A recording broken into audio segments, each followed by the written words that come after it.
Welcome to ME news. Koyyuru ZPTC Vara Nokaraju హత్య కేసుపై Anakapalli DSP Sravani Rolugunta police స్టేషన్లో ప్రెస్ మీట్ నిర్వహించారు. ఈ సందర్భంగా ఆవిడ మాట్లాడుతూ ఈ కేసులో సంబంధం ఉన్న 7 ముద్దాయిలను అరెస్ట్ చేయడం జరిగిందని, వారిని కోర్టుకు హాజరుపరచడం జరుగుతుందని, తదుపరి ఎంక్వైరీ జరిగిన తర్వాత మరింత ముద్దాయిల్ని చేర్చడం జరుగుతుందని అన్నారు. ఈ కార్యక్రమంలో కోతకోట సిఐ కోటేశ్వరరావు, రోలుగుంట ఎస్ఐ రామకృష్ణ తదితరులు పాల్గొన్నారు. ఇటువంటి మరిన్ని కార్యక్రమాలు చూడటానికి ఈ న్యూస్ ఛానల్ని సబ్స్క్రైబ్ చేయండి, లైక్ చేసి షేర్ చేయండి. Please subscribe to ME news.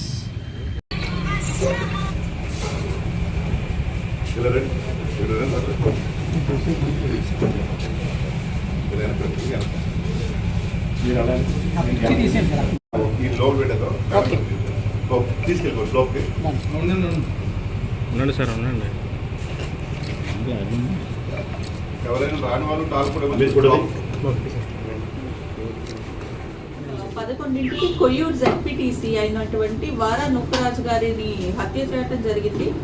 ఆయన భూమి 10.83 acres రోళ్ళగుంటలో ఉంది, సర్వే నెంబర్ 139లో. అది చూసుకుని అక్కడ తుప్పలు గట్ట క్లియర్ చేయడానికి అని చెప్పేసి ఆయన వస్తే ఆన్ ఇన్ఫర్మేషన్ ఈ అక్యూజ్డ్ పార్టీ ఎవరైతే ఉన్నారో అక్కడే గుడిసెలు వేసుకుని జీవిస్తూ ఉన్నారో వాళ్ళు మంచి సమయం కోసం చూశారు. ఎప్పుడైతే ఈయన వెళ్ళారో ఈయన మీద కత్తులతో అండ్ కర్రలతో దాడి చేసి ఈయన్ని చంపటం అనేది జరిగింది. విషయం తెలియగానే సంఘటనా స్థలానికి SI Rolugunta and CI Kothakota వెళ్ళి we have used all technical and other means to gather all the evidences and సబ్సిక్వెంట్గా ఈ ఎవిడెన్సెస్ అన్నీ గ్యాదర్ చేశాక మాకు ఆన్ రిలయబుల్ ఇన్ఫర్మేషన్ నిన్న ఈ అక్యూజ్డ్ ఎవరైతే ఉన్నారో వాళ్ళ గుడిసెల దగ్గర తిరుగుతున్నారు అని ఇన్ఫర్మేషన్ వచ్చింది. దాన్ని బేస్ చేసుకుని వెళ్ళి నిన్న వాళ్ళని అరెస్ట్ చేయడం జరిగింది. దీంట్లో టోటల్గా 7 అక్యూజ్ని అరెస్ట్ చేయడం జరిగింది. వీళ్ళంతా అక్కడే గుడిసెలు వేసుకుని ఉండటం, వీళ్ళకి వారా నోకరాజు గారికి ప్రీవియస్గానే ఈ ల్యాండ్కి సంబంధించి కొన్ని డిస్ప్యూట్స్ ఉండటం జరిగింది. దానికి సంబంధించే వీళ్ళు మర్డర్ చేశారని వాళ్ళ స్టేట్మెంట్స్లో వాళ్ళు చెప్పారు.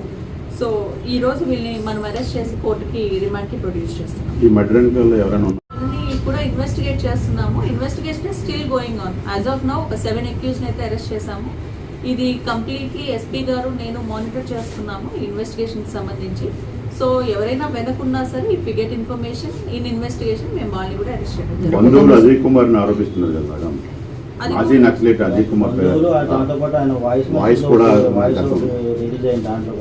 We are investigating into it. ఇప్పుడు మనము ఏదైనా సరే ఇన్వెస్టిగేషన్ చేయకుండా చెప్పలేము. సో మా ఇన్వెస్టిగేషన్ ప్రకారం if he is also there then we will take even him into custody. గతంలో పోలీస్ స్టేషన్లో బైండ్ ఓవర్ పెట్టినప్పటికీ పోలీసు జాగ్రత్త వహించలేదని ఆరోపణలు.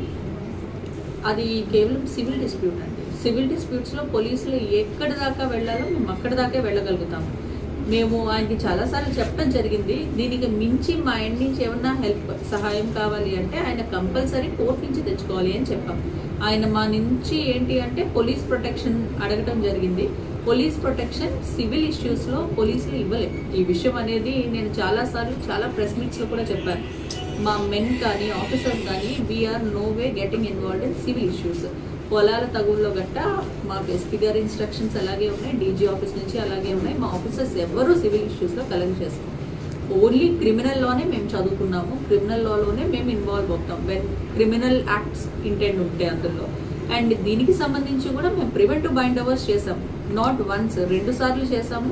2 సార్లు బోత్ పార్టీస్ని పిలిచి వార్న్ చేయడం జరిగింది. ఎంఆర్ఓ దగ్గర బైండ్ ఓవర్స్ చేయడం జరిగింది. మా ఎండ్ నుంచి ప్రతి ప్రివెంటివ్ మెజర్ మేము తీసుకున్నాం ఈ సంఘటన జరగకుండా.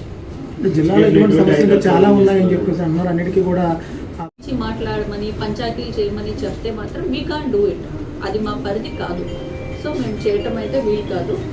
దీనికి సంబంధించి మేము ఫస్ట్ నుంచి ఈ విషయం అందరికీ క్లారిటీ ఇస్తూ వచ్చాం.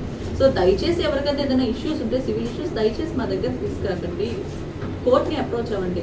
కోర్టు నుంచి కానీ రెవెన్యూ నుంచి కానీ పోలీస్ ప్రొటెక్షన్ అడిగితే మేము ఆథరైజ్డ్గా ఎంతమంది ఎంటైటిల్ అంతమంది మేము ఇస్తాము. We will help you. అంతకు మించి అయితే we can do anything regarding any civil issue. ఈ అజయ్ కుమార్ ల్యాండ్ ఆర్డర్ని డిస్టర్బ్ చేస్తున్నారు, చాలా ప్రాబ్లమ్స్ ఉన్నాయి. కానీ ఇటువంటి పోలీసులు ఆయన మీద కౌన్సిలింగ్ కానీ పిలిచి మాట్లాడడం కానీ ఎటువంటి చర్యలు చేపట్టాలి? ఇప్పటికైనా ఇప్పుడు ఈ జరిగిన సంఘటనలు దృష్టిలో పెట్టుకుని భవిష్యత్తులో ఏమైనా చేపడతారా? ఇప్పుడు ఆయన ఇన్వాల్వ్మెంట్ కానీ ఉంది అని చెప్పి మన కేసులో వస్తే we will take him into custody and will remand him. ఇప్పుడు నేను ఏదన్నా ముందు చెప్పినా సరే it would be investigation hamper చేయడం తప్ప అక్కడ ఏమీ డైరెక్ట్ మృతుడే డైరెక్ట్గా అజయ్ కుమార్ తాలూకు ప్రోత్సాహం ఉంది అని చెప్పేసి చెప్తున్నాడు. ఆయన నా తల తీసి తెచ్చేయమంటున్నాడని కూడా నిన్న వాయిస్ రికార్డులో ఒకటి వచ్చింది మేడం. ఏదైనా మన ఇన్వెస్టిగేషన్లో కానీ వస్తే ఇన్వెస్టిగేషన్ ప్రకారం సార్ డైరెక్ట్గా మానిటర్ చేస్తున్నారు, నేను మానిటర్ చేస్తున్నాను. ఇప్పుడు మనం చెప్పే ఏ ఫ్యాక్ట్ అయినా ఇన్వెస్టిగేషన్ని హ్యాంపర్ చేస్తున్నాం, వాళ్ళకి ఇన్ఫర్మేషన్ అందుకోసం అని చెప్పేసి నేను చెప్పట్లేదు. ఓకే ఓకే మేడం కంప్లైంట్ నేను చెప్తాను. ఎంతమంది మీద వచ్చింది? వాళ్ళు ఇచ్చిన వాళ్ళందరూ ఆల్మోస్ట్ అరెస్టెడ్ ఉన్నారు. అండ్ ఎవరి మీద అయితే ఇంకా ఇచ్చారో వాళ్ళ మీద కూడా అది వెరిఫై టోటల్ చేస్తున్నాం. నెంబర్ మేడం ఎంతమంది మీద ఇచ్చింది? వాళ్ళైతే ఎవరి మీద ఇవ్వలేదండి, బ్రేక్ లోనే ఇచ్చారు. బట్ ఎందుకంటే ఎవరికి తెలియదు, డైరెక్ట్ విట్నెసెస్ ఎవరైతే ఉన్నారో ఆ డైరెక్ట్ విట్నెసెస్ బేస్ చేసుకుని ఇన్వెస్టిగేషన్ చేస్తాం. Okay thank you.